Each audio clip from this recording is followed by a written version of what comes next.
Adoro. Regina Buffman, André Moreira, sejam os dois muito bem-vindos ao Mesa para Dois dessa terça. Obrigada. É um prazer estar aqui, como sempre. Gente, a gente sempre tem, né, essas metas de fim de ano e algumas são relacionadas à estética, à beleza. Retirar os pelos corporais. Essa é uma meta que não é da noite pro dia, né? Só fazer um peeling, esperar essa pele renovar, né? Colocar um botox, depois a cada um certo período fazer essa renovação. Esse é um tratamento que vai exigir um tempinho a mais de quem estiver nos ouvindo e tivesse como meta, né? Como é que funciona esses procedimentos possíveis para a remoção dos pelos? Mais ou menos, você tem que pensar o seguinte: esse ano vou me livrar dos meus pelos. Se você começar em janeiro, talvez em agosto você tenha êxito. Olha Então, é mais ou só. menos um prazo assim, a médio prazo. Não vou falar longo, né? Porque não leva um ano, mas é um projeto a médio prazo. Olha isso. E existem diferentes procedimentos. Atualmente nós temos 3 dispositivos de luz, que a gente chama de laser, né, mais comumente, que são que foram desenhados para remoção do pelo. São os lasers ND-YAG, Alexandrite e diodo. E além disso, a gente tem um outro equipamento que até tem uma versão domiciliar dele, que não é tão segura, chamado luz pulsada. Sim. Então, esses são os dispositivos que a gente usa para remover os pelos. Cada um vai ter uma aplicação, um tempo de retirada. Eu costumo falar que em cada sessão de laser, quando a gente considera os lasers, 10% dos pelos daquela região são retirados. Então, a gente precisa ir de em torno de 8 a 10 sessões realizadas uma vez por mês para que a gente consiga, de fato, eliminar um número interessante de pelos ali. E eu acho que curioso, né? Você não pode, assim, tem gente que vai direto numa clínica que não conhece muito bem a procedência, mas sem levar a peculiaridade de cada pessoa e de cada região também onde estão esses pelos, né? Então, vocês podem explicar pra gente a questão de pigmentação, cada tom, a pigmentação da pele afeta ou não a decisão de qual tecnologia você vai usar, qual procedimento vai fazer, ou então da área também que você está escolhendo para fazer esse procedimento? Tem essa diferença? É bom consultar um médico especialista realmente para fazer uma análise mais completa? Eu costumo falar que o laser é uma arma, né? Uau. Inclusive, o laser não foi inventado para ser um dispositivo médico. Isso é muito recente. Então, quando a pessoa se submete a um tratamento com laser, primeiro ela tem que escolher um profissional que consegue conduzir aquilo bem. Porque quando vai tudo bem, tudo certo, não tem problema nenhum. Mas as complicações de laser são complicações muito sérias. Eu tenho certeza que os ouvintes conhecem alguém ou até já passaram por alguma complicação a laser, porque quando tem muita gente fazendo, as complicações Difícil. ficam mais comuns. Então, por exemplo, eu citei dos 3 tipos de laser, o Alexandrite, o ND-YAG e o diodo. A gente sabe, a literatura médica fala isso, não sou eu que estou falando isso, a literatura médica fala que o laser mais apropriado para as peles mais escuras é o ND-YAG. Legal. Então, a laser Alexandrite e diodo, eles têm uma tendência a queimar mais essa pele do que o ND-YAG. Então, essas pequenas decisões são tomadas quando o especialista em laser, a pessoa que vai executar aquele aparelho, está apta a fazê-lo. Então, depende da pessoa, depende do tipo de pelo, tem uma questão também dos pelos brancos, algumas máquinas não removerem. Então, tem Olha. muitos detalhezinhos que a gente tem que pensar. E eu sempre falo isso para todo mundo, até amigos, agora para os ouvintes, laser é uma arma. Então, igual um carro. E o carro é muito útil, mas quando mal utilizado, mal aplicado, ele pode causar tragédias. Nossa. E tem uma diferença muito grande com esses métodos que são temporários, né, doutora? Bom, é o seguinte: quando a gente pensa em epilação, a primeira coisa é saber se você está ciente e deseja continuar. Por exemplo, teve uma época que o homem queria tirar toda a barba. Você lembra daquela Lembro época que eles demais. procuravam o serviço para tirar todos os pelos faciais? Mas Aham. a gente tem que também entender se você quer uma remoção temporária ou uma remoção permanente. A barba hoje está super na moda Pois é. e os homens cultivam a barba. Então, o que não era moda 10 anos atrás, hoje já é. Então, ó, primeira coisa a pensar: quero uma remoção permanente ou quero uma remoção temporária? Legal. Daí você escolhe, quero uma remoção permanente. Daí, dentre as possibilidades de remoção permanente, o especialista vai ver qual que é o seu fototipo. Fototipo é a sua tonalidade de pele.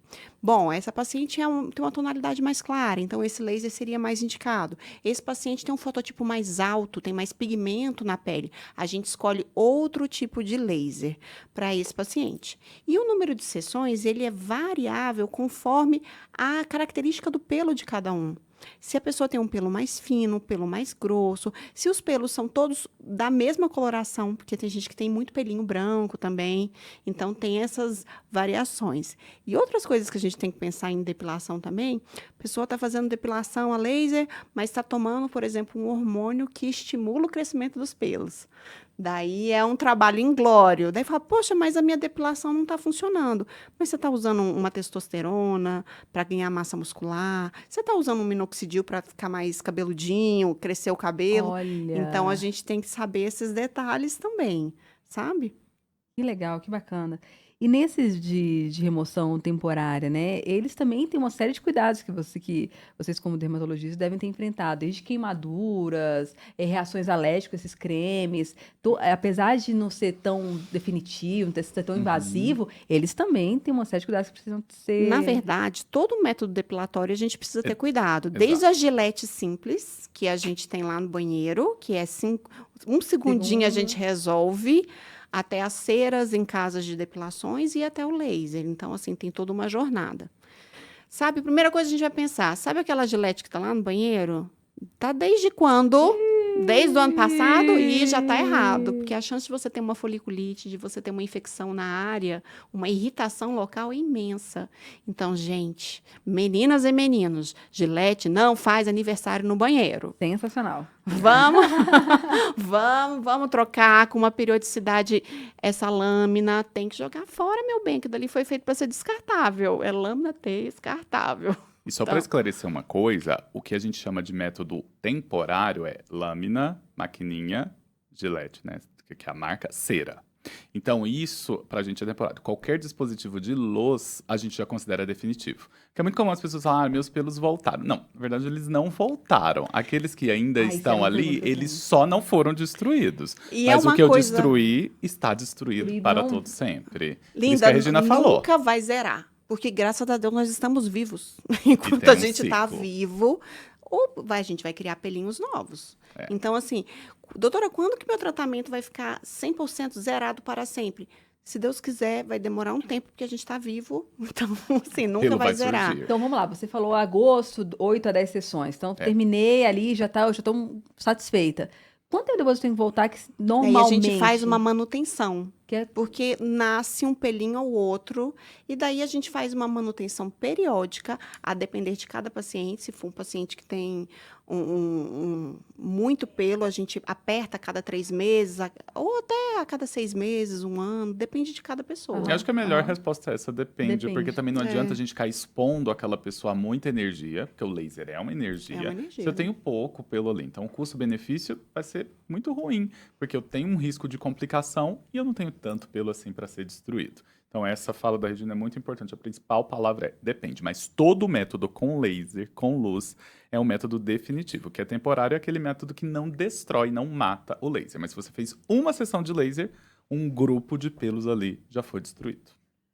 Uma dúvida que eu tenho, por que ele é, assim, é contraindicado como se fosse uma gravidez? Eu estava grávida sem chance de fazer laser. Quais são as complicações? Por que ele é restrito para algumas pessoas? Na verdade, eu vou falar uma coisa de ex-grávida para ex-grávida. A grávida é um bicho sem estudo.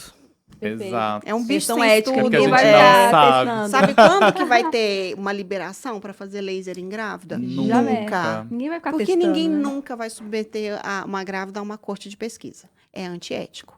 Então, assim, o laser é um procedimento que tem evoluído muito, tem ficado cada vez menos Seguro, né? doloroso, mas ainda tem um estímulo doloroso.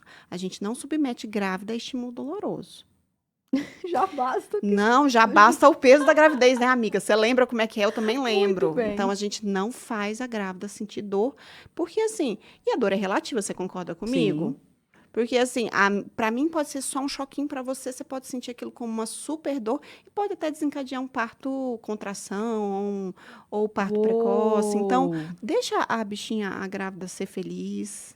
Tudo que a gente tem de Depois- grávida hoje em dia foi por acidente, né? Tudo que a gente tem, olha, isso aí parece ser seguro em grávida, é porque a pessoa eventualmente descobriu-se grávida depois que o procedimento já tinha sido feito, o remédio já tinha sido utilizado, porque é o que a Regina falou, a gente não vai pegar um grupo de grávidas e expor ela a um procedimento. Então, deixa a grávida não vai curtir acontecer. a gestação dela e depois que ela tiver o bebezinho, passa tão rápido, né? Muito. Quando a gente tá grávida, parece que não vai terminar nunca aquela barriga. Mas quando passa, a gente fala, pô, foi rapidinho.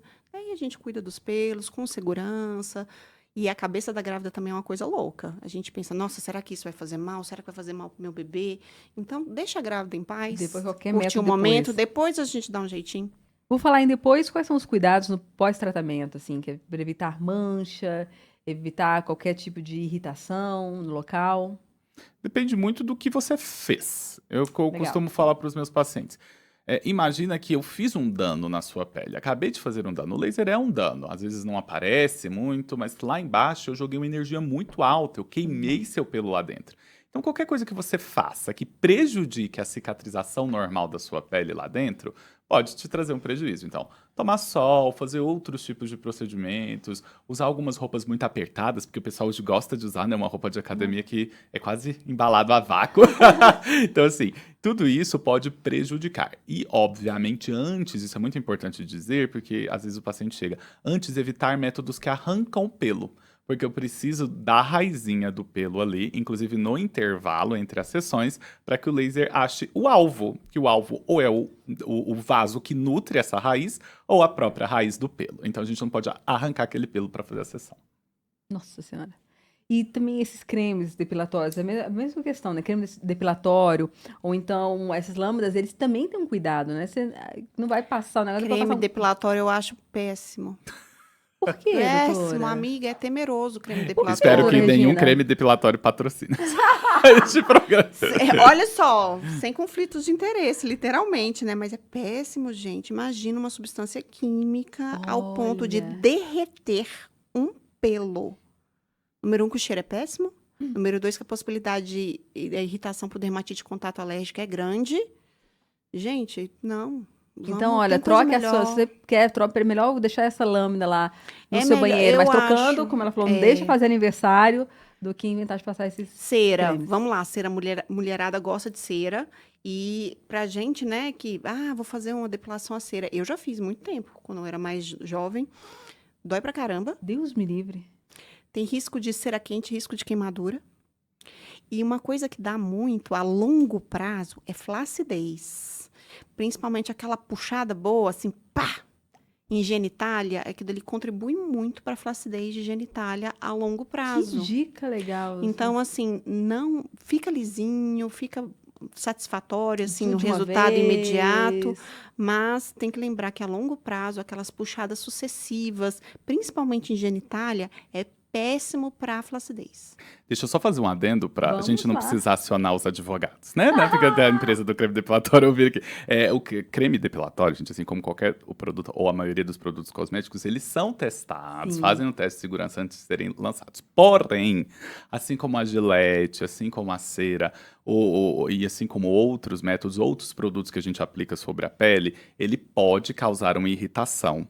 E geralmente a pessoa que quer fazer a depilação a laser, ela já quer porque ela tá com a axila escura, ela já tá com alguma região mais escurecida. Então, essas irritações podem acabar piorando esse escurecimento. E assim como com outros produtos, um tópico, um produto de aplicar pode sim causar uma reação. Então acaba que você tira o pelo, mas sim, você pode ter alguns prejuízos. Isso pode acontecer. Tá bom, empresas de creme depilatório, então só...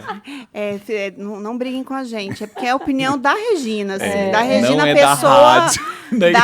A opinião da Regina pessoa física, Não, mas eu também eu sempre escolho, como eu tentei Regina, uma a vez. Regina mulher, Mas vocês, acha quem já péssimo. tentou também aquele cheiro, que a gente tem coisa errada aqui. esse Gente, aquele cheiro ali, Aquele você fala, meu Deus, o que tá tá rolando? negócio. Doutora Regina, doutora André, muito obrigada sempre pela aula, pela explicação aqui no Mesa para Dois. É um prazer estar aqui.